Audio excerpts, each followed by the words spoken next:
Welcome, GeoTrig. This is 3-4, parallel and perpendicular lines. The essential question is, how can you use a transversal through two lines to determine a parallel and perpendicular lines? Let's begin. So here's another use of the transitive property, and this is with parallel lines. If we have two lines that are parallel to the same line, they are parallel to each other. So if line A is parallel to line B, and B is parallel to line C, then we can conclude A is perpendicular to line C. So it's kind of transitive. Now, one thing you want to note with this notation, see how A and B have like one triangle over here, and B and C have two triangles over here? Those are just those indication that these two lines are congruent. That's just the notation that you'll see. All right, the big thing for this section here is this little chart diagram right here. So I have two parallel lines AB and then a transversal C. A transversal C forms right angles. If transversal C is forming a right angle, then these two lines have to be parallel. And so, I mean, that's the thing. If this first angle was a right angle and these two lines are parallel, this second angle would have to be a right angle. There's two theorems about this. So here they are. Theorem number one. In a plane, if two lines are perpendicular to the same line, then they are parallel to each other. So if we have this diagram here, and M is parallel to T, or perpendicular to T, and N is perpendicular to T, and they form these right angles, then M and N must be parallel.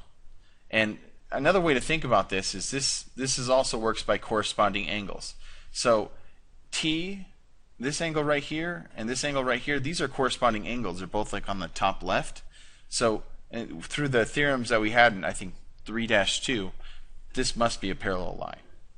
All right, another theorem. Perpendicular transversal theorem.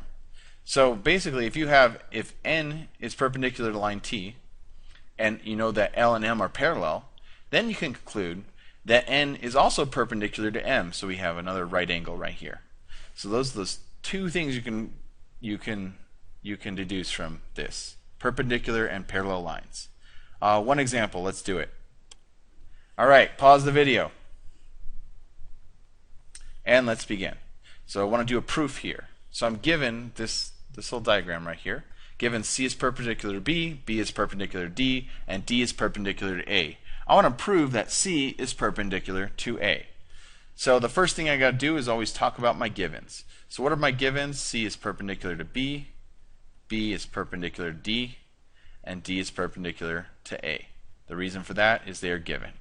And I'm going to even draw that into these diagrams. So if C is perpendicular to B, got a right angle right here.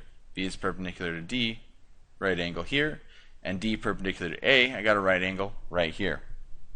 All right, so the next statement I can do. So we know those are perpendicular. Then I know that certain lines are parallel. I know that C is parallel to D. Because I know this, because one of those theorems said two lines perpendicular to the same line are parallel. So I know two lines perpendicular to same line are parallel. Because let's see, C and D are both perpendicular to B, so C and D must be parallel. All right, next step. So step number 3. What can I say? Okay, so we got this given D is perpendicular to A, therefore we can determine C is perpendicular to A.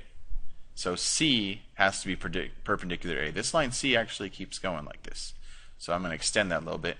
I can conclude that C is perpendicular to A, and the reason for this is because a line that is perpendicular to one of two parallel lines is also perpendicular to the other.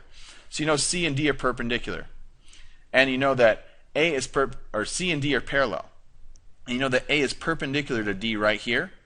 If this is perpendicular and A is going to cross C right here, we know that A has to be perpendicular to C, and C perpendicular to A. So why do we know that? Again, it's because a line that is perpendicular to one of two parallel lines is also perpendicular to other. Is also perpendicular to the other.